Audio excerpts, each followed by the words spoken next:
입니다. 아멘.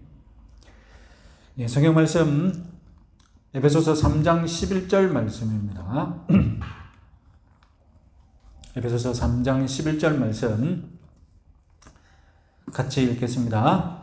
곧 영원부터 우리 주 그리스도 예수 안에서 예정하신 뜻대로 하신 것이라. 아멘. 오늘 하나님의 예정 두 번째 시간 갖도록 하겠습니다. 지난주에 예정을 가르치는 이 대교리 문답 13문이 우리에게 가르치는 두 가지 사실이 있었습니다. 첫 번째는 그리스도 안에서 사람의 일부를 영원한 생명으로 그리고 그 방편도 선택하셨다라는 것입니다. 그리고 일부를 선택하셨다면 그러면 나머지는 어떻게 했느냐? 나머지는 지나쳤다라고 표현했습니다. 이 표현이 아주 의미심장한데요. 오늘 말씀드릴 건데 그냥 지나쳤다. 이른바 유기, 내버려 두셨다라는 뜻인데, 그래서 우리가 믿는 예정을 가리켜서 흔히 이중 예정이라고 합니다. 한 사람을 향하여, 어떤 일부를 향하여서는 선택, 그리고 어떤 사람을 향하여서는 유기, 이 두 가지를 예정하셨다는 것이죠. 그래서 지난주 말씀드렸다시피 지난주 우리가 집중적으로 살펴보았던 것은 무엇입니까? 예정에 성경적인 근거가 있느냐, 우리 선택에 성경적인 근거가 있느냐. 구약을 보니까 구약은 이스라엘 백성들을 하나님이 선택하신 것을 누누이 말하고 있고, 신약 성경에 와서는 더 선택에 대해서 자주 말하고 더 분명하게 얘기하고, 서신서 같은 경우에는 우리가 서신서를 읽으면 선택을 믿지 않을 수가 없을 정도로 분명하게 가르칩니다. 그래서 신약 성경이 가르치는 선택은 창세전의 영원한 주권적인 사랑이다라는 것을 우리가 지난주에 많은 성경 구절을 통해 배웠습니다.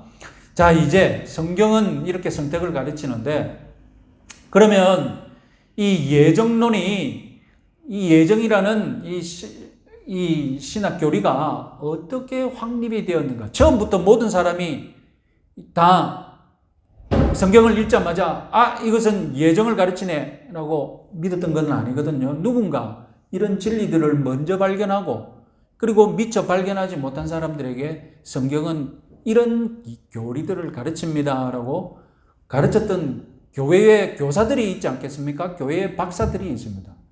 예정론도 마찬가지입니다. 예정론은 그 유명한 성 아우구스티누스가 이 예정론을 확신을 가지고 정립하였습니다. 그 이전에 다른 교부들, 교회의 교사들도 예정에 대해서, 선택에 대해서 가르치지 않은 것은 아니지만, 그러나 보다 인간의 자유와 인간의 책임을 강조를 했습니다. 그래서 성 아우구스티누스도 처음에는 인간의 자유의지, 우리가 하나님을 선택하는 것이지 우리가 믿음을 선택하는 것이다라는 그런 인간의 자유의지를 강조했지만, 차츰차츰 성경을 더 배워가면서 말년에는 하나님의 주권을 강조하고 은혜를 강조하다 보니까, 주권과 은혜와 같이 가는 것이 무엇이냐? 하나님의 선택교리인 거예요. 그래서 아우구스티누스는 하나님에 의해 선택받은 사람들의 숫자가 제한되어 있다라고 확신 있게 가르쳤습니다. 이것은 다름 아니라 이제 펠라기우스라는 그 당시에 사람과 논쟁하면서 예정론을 확신했는데, 펠라기우스는 어떻게 가르쳤느냐? 원죄는 인간의 본성을 완전히 오염시키지 않았다. 그래서 우리 사람에게는 선한 도덕적인 의지가 있다. 그리고 하나님의 도움 없이 우리는 선과 악을 선택해서 도덕적으로 살 수 있다. 우리 인간의 자유의지는 선한 삶을 살기에 충분하다. 이런 식으로 가르쳤거든요. 그래서 아우구스티누스는 이 펠라기우스와 논쟁하면서 그것이 아니라 하나님의 선택으로, 하나님의 은혜, 하나님의 주권, 하나님의 선택 같이 가는 거죠. 한 묶음이었던 것입니다. 아우구스티누스가 감명을 받았던 구절은 고린도전서 4장 7절 말씀이죠. 같이 한번 읽어보겠습니다. 누가 너를 남달리 구별하였느냐? 내게 있는 것 중에 받지 아니한 것이 무엇이냐? 네가 받았은즉 어찌하여 받지 아니한 것 같이 자랑하느냐? 이것이 고린도전서에서 무슨 문맥 가운데 있는 것이든가 별개로 이것은 정말로 하나님과 우리 하나님의 백성들, 구원받은 성도들 간의 사이를 정확하게 묘사한 것 아닙니까? 누가 너를 남달리 구별하였느냐? 지금 네가 가지고 있는 것 중에 받지 아니하는 것이 무엇이냐? 네가 받았은즉 어찌하여 받지 아니한 것 같이 자랑하느냐? 이것이 바로 아우구스티누스는 선택에 관한 말씀으로 감명을 받았던 것입니다. 이렇게 아우구스티누스가 얘기했던, 정립했던 이 선택 이론이 어떻게 되었느냐? 다음으로는 칼뱅에 와서, 우리 존 칼빈이라고 하고, 존 칼빈이 프랑스 사람이거든요. 칼빈은 영어식 발음이고, 우리가 요즘 원어민 발음으로 다 하자고 말하지 않습니까? 그러니까 그 사람이 프랑스 사람이면 프랑스 발음으로 이름을 말하고, 미국 사람이면 영어식 발음으로 그 사람의 이름을 말하는 것인데, 우리나라 같은 경우에는 미국의 영향력이 너무 크니까 미국 사람이 아닌데도 불구하고 전부 다 이제 영어식 발음으로 부르는 거죠.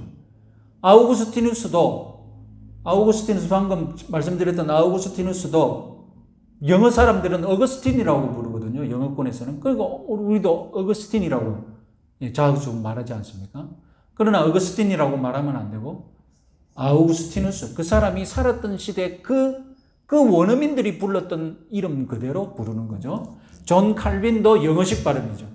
그래서 요한 칼뱅, 장칼뱅이 이제 프랑스식 발음으로 하는 것입니다.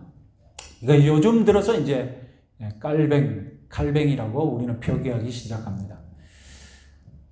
아우구스티누스가 하나님의 선택에 대해서 말했다면 칼뱅은 이 예정을 관하여서 두 가지 이중 예중인 것을 완성한 사람입니다. 그래서 믿지 않는 사람, 선택받지 않은 사람들은 유기되었다는 것을 덧붙임으로써 칼뱅이 이중 예정을 완성하게 되었습니다. 그리고 이 칼뱅의 이중 예정 교리를 정확하게, 선택 교리를 가장 자세하게 설명한 신조가 있는데, 이것이 바로 도르트 신조라고 1618년 19년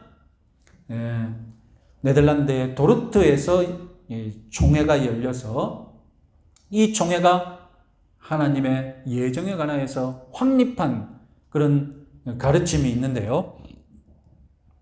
그 당시에 아우구스티누스가 아까 펠라기우스와 논쟁을 했다고 했지 않습니까? 자유의지를 강조하는 사람하고 하나님의 선택과 예정을 강조하는 사람하고는 늘 충돌하게 되어 있거든요. 하나님의 선택이 필요 없다. 사람이 선택한다. 아니다. 하나님이 사람을 선택한다. 이 두 개가 늘 부딪히니까 늘 논쟁이 있는 거예요. 아우구스티누스가 펠라기우스와 논쟁했다면 중세시대 때도 가톨릭 내에서도 어거스틴 수도회와 그리고 도미니크 수도회 사이에 또 똑같은 논쟁을 하고, 하나님의 은혜다, 예정이다, 주권이다, 아니다, 사람의 자유의지가 더 중요하다, 이런 논쟁이 계속 있어 왔는데 17세기 화란 교회에서 아르미니우스라는 학자의 추종자들이 나타났죠. 그래서 오늘날 알미니안주의라고 부르는 것이 무엇이냐면 사람의 자유의지, 사람의 자유선택, 이것을 강조하는 그런 전통을 가리켜서 우리는 아르미니안주의라고 부릅니다. 이 사람들은 어떻게 주장했느냐? 아직 하나님의 작정 중에 아직 예정되지 않은, 아직 결정되지 않은 미정의 작정이 있다라는 것입니다. 그래서 하나님은 나중에 사람이 어떻게 할지를 보고 하나님은 미리 작정을 계획할 그런 것이 있다라는 것입니다. 가령 믿는 사람은 어떻게 되느냐? 하나님이 미리 내다보니까 저 사람은 믿을 것 같거든요. 그래서 미리 내다본 믿음, 하나님이 미리 내다본 믿음을 보고 그 사람을 구원하여 주신다는 것입니다. 그리고 계속 악한 행동을 하여서 멸망할 사람들은 멸망하기로 작정하셨다라는 것입니다. 그러니까 사람이 어떻게 하는지를 보고 구원할지 말지를 하나님이 작정하셨다는 것입니다. 그리고 예수님은 모든 사람들의 구세주로 선택받았기 때문에 모든 사람이 다 구원받을 수 있다. 사람이 선택을 하면 사람의 자유의지가 중요하기 때문에 나중에 그 사람의 자유의지를 잘못 사용하여서 선택받았을지라도 그 사람은 배교할 수 있다. 이렇게 가르쳤다는 것입니다. 그래서 이에 대해서 도르트 회의에서 모여서 화란교회는 무엇을 정확하게 가르쳤느냐? 바로 5가지 칼빈주의 5대 교리라고 부르는 것이죠. 첫 번째는 전인적인 타락. 사람은 타락했기 때문에 자유의지를 선하게 사용할 수 없다. 사람은 자유의지를 악한 방향으로 사용하게 되어 있다. 타락, 전인적 타락. 두 번째, 그런 조건 속에서 하나님은 이 사람이 어떻게 할지 말지를 보고 선택하는 것이 아니라 무조건적으로 그 사람의 형편을 보고 선택한 것이 아니라 하나님 마음대로, 하나님의 주권에 따라, 기쁘신 뜻을 따라 무조건적으로 사람을 구원받을 자를 선택하셨다. 그래서 소수 무조건적으로 선택되었으니 그 제한된 사람만이 구원을 받는다. 세 번째가 제한적 속죄. 이 제한적으로 구원받을 사람은 어떻게 은혜를 받느냐? 자기가 내가 믿겠습니다. 자기 자유의지로 믿음을 선택하느냐? 그것이 아니라 성령님께서 불가항력적인, 거부할 수 없는, 믿을 수밖에 없는 은혜를 주심으로 그 사람이 회개하고 믿음을 가지게 된다. 이것이 네 번째 불가항력적인 은혜. 그리고 마지막으로 그렇게 불가항력적으로 은혜를 받은 사람은 어떻게 신앙생활을 하느냐? 하나님이 무조건적으로 선택하시고 그리고 불가항력적으로 은혜를 주셨으니 만약 그 사람이 선택받고 분명하게 은혜를 체험한 사람이라면 하나님이 이 사람을 끝까지 책임지신다. 이 사람은 배교할 수 없다. 이 사람은 구원의 길에서 나아갈 수가 없다. 그래서 그 사람은 끝까지 견뎌서 최종적인 구원에 이를 것이다. 이것이 5번째 성도의 견인, 참고 인내한다는 것입니다. 이것이 우리 칼빈주의 교리가 가르치는 5가지 교리, 5대 교리입니다. 5대 교리. 자, 영어 다 몰라도 앞 글자만 연결해 보십시오. 이 영어의 앞 글자만 연결해 보십시오. 맨 앞 글자, 대문자만 딱 연결하면 뭡니까? TULIP. 튤립입니다. 튤립. 그래서 영어권 사람들은 이 5대 교리를 줄여서 뭐라고 부르느냐? 튤립 교리라고 부릅니다. 그래서 정확하게 영어는 다 몰라도 저도 다 외우는 것도 아니니까. 여기 지금 보니까 틀리게 저기 갑자기 눈에 보이네. 스펠링이 틀렸네. 하여튼 지금 그러니까 여러분 우리가 흔히 영어권에서 입으듯이 튤립 교리라는 말을 자주 씁니다. 그래서 장로교회에서 튤립 교리다 이렇게 들으면 기동량으로 이제 여러분들 저것은 5대 교리를 하는 것이구나라고 상식적으로 좀 알아두셨으면 되겠습니다. 자, 그러니까 믿을 때를 생각해 보면 하나님이 미리 이 사람이 믿을 것을 보고 미리 내다본 믿음을 보고 은혜를 주시는 것이 아닙니다. 신앙은, 믿음은 하나님의 선물이라고 하지 않습니까? 그렇죠? 하나님의 선물입니다. 하나님이 먼저 주시는 거예요. 내가 받고 싶든 받고 싶지 않든 누군가는 받고 싶은 사람이 있겠지만 그런 사람은 드물어요. 믿음은 어느 불현듯 나에게 다가와서 선물처럼 하나님이 나에게 그냥 주시는 것이라는 것입니다. 하나님은 우리의 믿음을 기다리지 않고, 네가 믿을 것을 기다리지 않고 우리를 믿게 만드시는 분이십니다. 믿으시기 바랍니다. 네가 믿을 때까지 내가 기다리겠다, 그러면 은혜 주겠다, 그것이 아닙니다. 하나님이 선택하셨기 때문에 하나님이 정한 때에 내를 믿게 만드는 거예요. 그것이 불가항력적인 은혜예요. 하나님이 그렇게 만들어놨으니 만든 사람이 책임져야 되잖아요. 그렇잖아요. 내가 믿기로 내가 결정했다면 책임은 누가 지는 겁니까? 내가 지는 것이죠. 그러나 하나님이 믿게 만드셔서 나에게 믿음을 가지게 하셨으니 하나님이 끝까지 책임지시는 것입니다. 우리 지난주에 봤던 로마서 8장 28절에서 30절 다시 한번 읽어보겠습니다.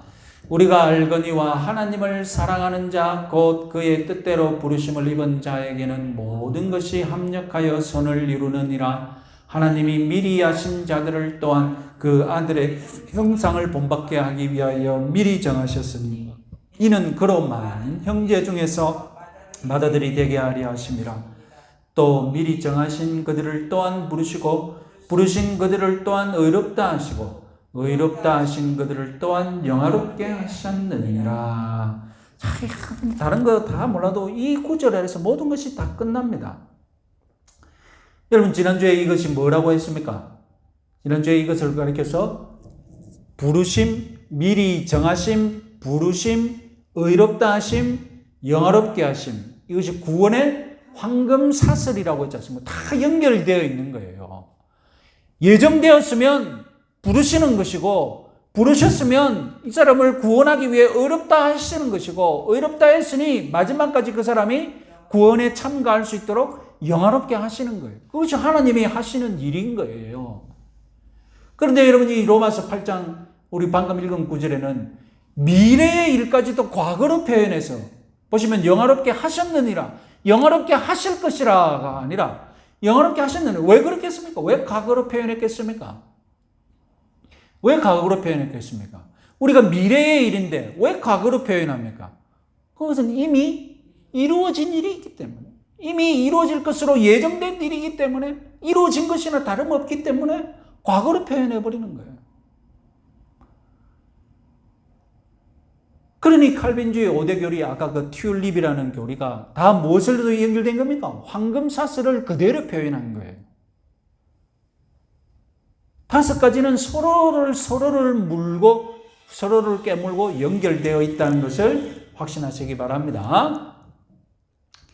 자, 그래서 재밌는 표현이 있습니다. 우리 신앙 고백서를 보시면, 우리 웨스트민스터 신앙 고백서는 이런 일도 가르칩니다. 한번 다음 구절 한번 읽어보겠습니다. 만약 하나님이 신자들의 어린 자녀들을 이 세상에서 일찍 데려가신다면 하나님을 두려워하는 부모는 자기 자녀들의 선택과 구원에 대하여 의심할 필요가 전혀 없다. 이게 무슨 말이냐면, 우리 신자 가정에서 태어난 아이가 자기가 믿음을 고백하기도 전에 병으로든 사고로든 어떤 천국에 갔을 일이 있지 않겠습니까? 혹은 장애를 입어가지고 평생 자기 입으로 신앙 고백을 할 수 없는 경우도 있지 않습니까? 그런데 우리가 믿는 교리에 의하면 선택받았으면, 그죠? 선택받았으면 어떻게 되는 겁니까? 부르실 것이고, 부르시면 그 사람은 끝까지 구원받을 것이라고 믿지 않습니까? 그런데 이 사람이 신앙을 고백 못했다고 해서 신앙을 고백할 그 여유나 그 방법을 찾지 못하고 있다고 해서 우리가 선택받지 못했다고 말할 수 있습니까? 선택받지 못했다고 말할 수 없어요.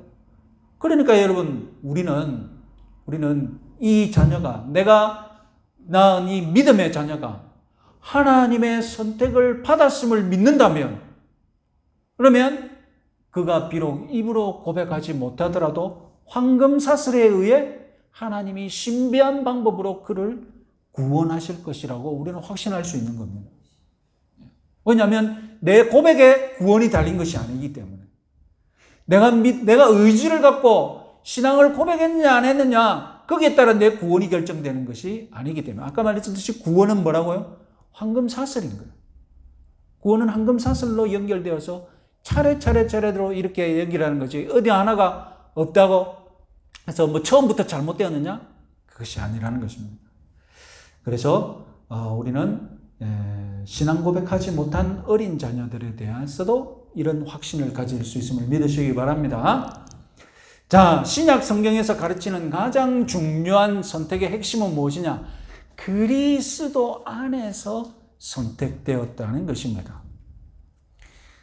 선택의 근거는 내 의지로, 내 믿음 안에서가 아니라는 겁니다. 구원은 내 결단 안에서 내가 구원을 얻는 것이 아닙니다.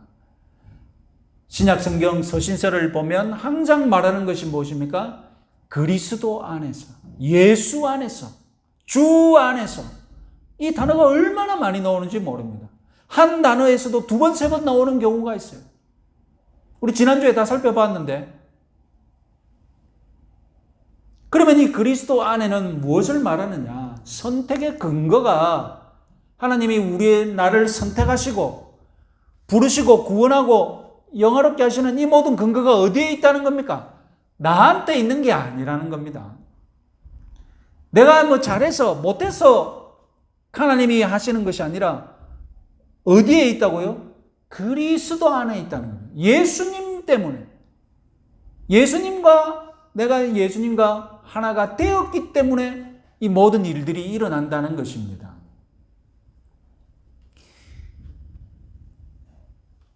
칼빈의 말을 우리 같이 한번 읽어보겠습니다. 하나님은 선택에 합당한 사람을 찾지 못하셨다.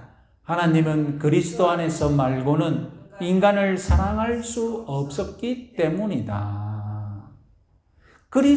하나님께서 자격을 갖춘 사람을 찾아보니까 하나님의 은혜를, 하나님의 선물을 받기에 합당한 자격을 갖춘 사람을 찾자고 나서 보니까 찾을 수 없다는 것입니다. 어떻게 하나님의 기준을 맞추겠습니까?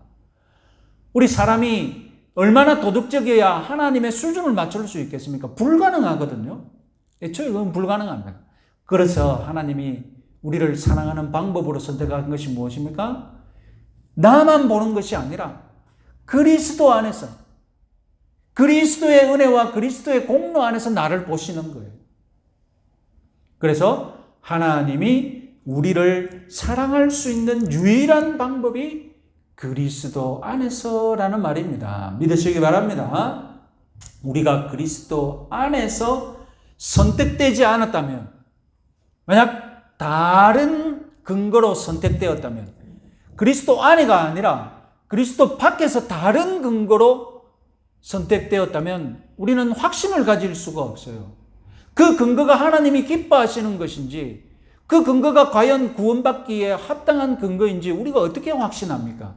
그러나 그리스도 안에서라면 우리가 확신을 할 수 있죠. 왜요?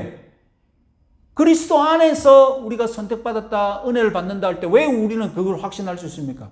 예수 그리스도 하나님의 아들이시고 하나님과 동일한 삼위일체 하나님이시니까요. 그래서 우리는 그리스도 안에서 선택받고 구원받는 것이 가장 확실한 근거인 줄 믿으시기 바랍니다. 우리가 안에서는 무엇을 뜻하는가? 첫 번째, 도구를 의미합니다. 그래서 예수 그리스도를 통하여, 예수 그리스도를 수단으로 하나님 앞에 나아갈 수 있는 것입니다. 예수 그리스도를 통하여 하나님께 나아갈 수 있음을 믿으시기 바랍니다. 두 번째, 안에서는 무엇을 뜻합니까? 연합을 뜻합니다.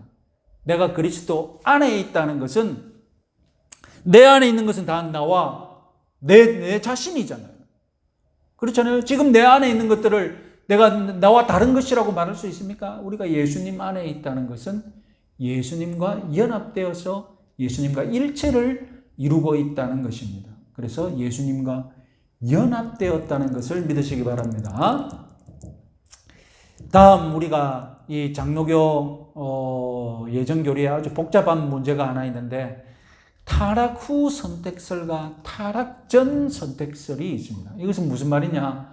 아담과 하와가 타락한 후에 하나님이 믿는 자들을 선택하셨느냐? 아니면 아담과 하와가 타락하기 전에 하나님이 우리를 선택하셨느냐? 이것을 가지고 논쟁하는 경우가 있습니다. 복잡하게 설명할 것 없이 간단하게 말씀드리자면, 타락 후 선택설을 우리가 고집하는 경우가 많은데요. 왜냐하면 타락 전에 선택하셨다 하나님이 그러면, 하나님이 타락마저도, 사람의 범죄마저도 하나님이 작정하신 것처럼 만들기 때문입니다. 그래서 그렇잖아요. 타락 전에 선택하셨다는 말은, 타락이 있기도 전에 하나님이 구원하실 것을 선택하셨다는 말은 타락마저도, 아담의 범죄마저도 하나님이 꾸민 것처럼 되거든요. 그래서 타락 전 선택설보다는 오히려 하나님이, 우리 인간의 타락은 사람이 잘못해서 사람의 책임이기 때문에 타락 후 선택설을 주로 고백한다는 것. 이런 것 가지고 얘기를 하는데, 성경은 정확하게 가르치지 않으니까 뭘 믿어도 상관은 없습니다. 왜 사람들이 그러면 타락전 선택설을 가르치냐? 하나님의 주권을 강조하다 보면, 하나님이 모든 것을 다 하신다라고 그 하나님의 주권을 높이다 보면 타락전 선택설이 마음에 들거든요. 타락전 선택설을, 그러니까 타락 전 후든 이 선택은, 이 타락 전설 후대설, 이거는 성경이 정확하게 가르치지 않는 것이기 때문에 뭘 해도 하나를 정확하게 이것이 정답이다라고 주장할 수는 없지만, 주로 타락 후 선택설을 믿는다는 것을 그냥 참고해 두시기 바랍니다. 자, 이제 우리는 지금까지 선택을 중점으로 다뤘는데, 이제는 유기에 대해서, 우리 유기를 잘 이해해야 됩니다. 하나님이 선택하지 않은 자를 버려두신다는 이 교리, 성경에는 세 가지 유기를 볼 수 있습니다. 첫 번째는 불신앙에 대해, 안 믿어? 그러면 하나님이 진노하심으로써 버려두는 유기이지만, 언제든지 그 사람이 회개하면 하나님이 받아들일 가능성이 있는 유기. 그래서 하나님은 항상 이스라엘을 향해서 뭘 경고합니까? 너희들은 회개하면 내가 얼마든지 받아주겠다라고, 용서하면 내가 너희 회개하면 얼마든지 용서하겠다고 약속하셨지 않습니까? 그래서 첫 번째, 하나님이 진노하심으로써 진노의 결과로 심판으로 내버려 두시는 유기를 행하시지만, 회개하면 받아주시는 유기, 그것을 첫 번째 성경이 가르치고요. 두 번째 유기는, 성경을 보면 이 사람이 끝까지 회개하지 않고 하나님 앞에 죄를 범하고 하나님께 대적하다가 멸망하는 경우가 있습니다. 바로 애굽의 바로 왕, 모세와 대적했던 그 바로 왕 같은 경우죠. 그러면 이 사람은 회개 없이 점점점 완악해져서 하나님 앞에서 확실히 버림받는 유기가 되는 것이죠. 이것이 두 번째 유기입니다. 세 번째 유기는 무엇이냐? 최후의 심판 때에 영원 형벌을 받는, 지옥 형벌을 받는 것으로서의 유기, 이 세 가지 유기가 있습니다. 그런데 우리가 지금 이중 예정에서 말하는 이 유기는 작정으로서의 유기입니다. 그러니까 아직 일어나지 않은 사건에 대해서 하나님이 작정하셨다는 유기거든요. 재밌게도 성경은 우리가 지금 말하고자 하는 작정으로서의 유기는 별로 가르치지 않습니다. 성경 구절을 찾아봐도 이것이 하나님이 미리 버려두시는 것으로 예정하셨다는 뜻인 것 같지만 그걸 정확하게 가르치는 구절이 없습니다. 성경은 이 세 가지 유기를, 그러니까 이 세상에서 하나님이 심판의 도구로 네가 죄를 범했기 때문에 내가 너를 버린다, 이 유기를 말하고, 그렇지만 네가 회개하면 얼마든지 받아주겠다, 얼마든지 용서해 주겠다, 회개의 가능성이 있는 유기를 말하고, 그리고 이 땅에서 일어나고 있는 유기로서만 말하지 예정으로서의 유기는 성경이 특별하게 말하지 않는다라는 것입니다. 그래서 선택과 유기, 선택의 반대말이 교리적으로 유기인 것 같지만 마치 우리가 선택과 유기를 동등하게 취급하지만 사실은 성경은 동등하게 취급하지 않고 있다는 것입니다.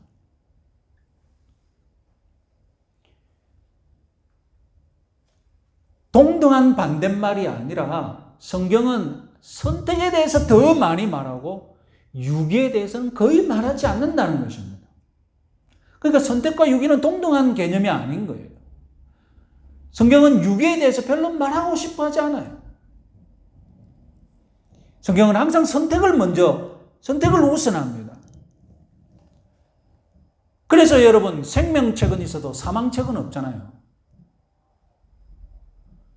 어린 양의 생명책은 있는데 심판받을 자들의 사망책은 없는 거예요. 그러면 유기를 어떻게 표현했습니까? 유기를 표현할 때 어린 양의 생명책에 이름이 적히지 않을 자들이 있다라고 표현했지, 심판받을 자들의 이름이 적힌 책이 있다라고 말하지는 않았다는 것입니다. 이것이 결정적으로 우리가 믿지 않는 사람들의 심판에 대해서 말할 때 이런 성경적인 조심스러운 태도를 주목해야 합니다. 우리가 장로교가 믿지 않는 사람들의 유기를 가르친다고 에이 버림받은 놈들, 에이 지옥불에 떨어져 나갈 것들, 아직 지옥의 땔감으로 작정된 자들, 이런 식으로 불신자들에 향하여서 마치 하등인간 취급치고 나는 믿으니까 상급인간인 것처럼 내가 무슨 하나님께 은혜를 받을 자격이 있어서 구원받고 저들은 그런 전혀 심판받아도 마땅한 존재처럼 그런 차별적인 시선, 그리고 멸시하는 태도, 이런 것들은 굉장히 잘못된 태도죠.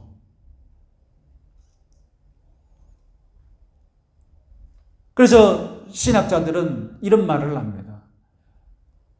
선택은 아까 황금사슬에 의하면 구원과 관련된 모든 선물들이 흘러나오는 원천입니다. 선택했으므로 어떻게 된다고요? 부르심, 의로움, 영화로우심이 다 연결되는 것 아닙니까? 그러면 하나님께 이렇게 은혜가 흘러나오는 원천이 있다면 하나님께 저주가 흘러나오는 원천이 있느냐? 하나님께 그런 저주의 마음이 있느냐? 하나님에게는 없을 것 같다는 것이죠. 하나님이 저 사람을 불신앙하게 만들었다? 생각할 수 없어요. 하나님이 믿게 만들었다는 말은 우리가 인정할 수 있는데 하나님이 저 사람을 믿지 못하게 만들었다? 그걸 감히 우리 입으로 함부로 말할 수 없다는 겁니다. 그리고 따지고 보면 불신앙의 원인은, 범죄의 원인은 사람 개인이 범한 것이지 하나님에게서 왔다. 아까 말했잖아요. 하나님은 우리 사람의 범죄의 기원일 수가 없다는 것. 사람이 잘못한 거지. 사람이 죄를 범했다는 것. 그래서 이 유기에 대해서 아까 우리 신앙 고백서를 했을 때 뭐라고 표현되어 있었습니까? 기억나십니까? 하나님이 나머지 사람을 버렸다라고 표현했습니까? 네? 신앙 고백은 버렸다라고 표현하지 않고 어떻게 했습니까? 지나가셨다라고 표현했습니다. 그러니까 여러분, 그림으로 그리자면 하나님이 이 수많은 사람들이 이 타락한 죄인들이 있어요. 타락한 죄인들 중에 뭐 저 사람은 잘 믿을 것 같아서 선택하는 것이 아닙니다. 이 수많은 타락한 영혼들 중에 오직 무조건적으로 하나님의 기뻐하신 뜻을 따라 소수를 선택해서 자기 것으로 삼으십니다. 소수를 선택해서 자기 것으로 삼으십니다. 그러면 나머지는 지옥불에 가라고 떨어지라고 하나님이 막 그들을 팽개치느냐? 그것이 아니라 어떻게 하신다고요? 그냥 지나가신다는 거예요. 이게 엄청난 미묘한 게 있잖아요. 이 태도, 우리가 일부러 하나님이 지나가신다고 왜 그렇게 표현하느냐는 겁니다. 이 태도를 우리가 오늘날 장로교인들이 특별히 잘 이해해야 돼요. 지나가는 태도는 어떤 태도입니까? 지나가는 태도는 저주하고 손가락질하고 침 뱉고 그런 태도가 아닌 거죠. 그렇잖아요. 그냥 지나가시는 거예요. 선택했으니 그 선택이 빛이라면, 선택이 빛나는 행동이라면 빛이 났기 때문에 무엇이 있습니까? 그늘이 있잖아요. 그렇잖아요. 빛을 만들어 보니 그늘이 생긴 것이지 빛 만들고 그늘 만든 게 아니잖아요. 그죠? 이 미묘하지만 구분을 해야죠. 너는 어둠에 있으라, 너는 빛에 있으라, 이렇게가 아니라 너는 빛으로 오라고 빛을 쏘이니까 그 빛 때문에 무엇이 생기는 겁니까?